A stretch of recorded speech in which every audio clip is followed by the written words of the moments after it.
Vous aimez quand ça fait pam pam boum? Ou bien...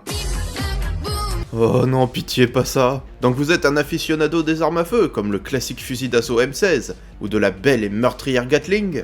Je ne vous apprends rien ici, car je sais bien que vous jouiez à Call of avant même de savoir parler. Osez me dire le contraire.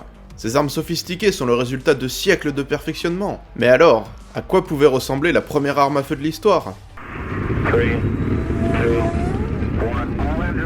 Salut les jeunes, je suis Tillingast. Et aujourd'hui on va faire parler la poudre, car je vous ai dégoté la première arme à feu reconnue de l'histoire. Et non, pas de cocorico cette fois-ci, car cette invention n'est absolument pas française, mais bien chinoise. Il s'agit du canon à main chinois Heilongjiang, daté de la période Yuan, soit entre 1271 et 1368. Cette arme a été découverte dans les années 70 dans le village de Banlangchenzi, dans la province du Heilongjiang. Le canon est intégralement fait de métal et mesure 34 cm pour un poids de 3,550 kg. Le diamètre intérieur de la bouche du canon est de 2,6 cm. Pour comparer, une balle de mousquet standard a un diamètre de 2 cm.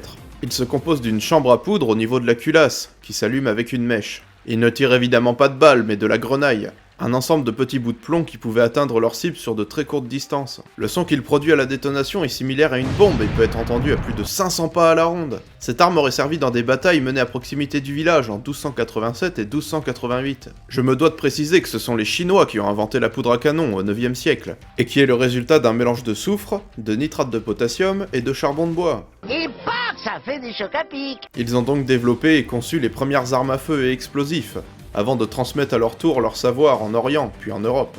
Les premières armes à feu européennes apparaissent dans les années 1330, comme en atteste cette illustration de 1326.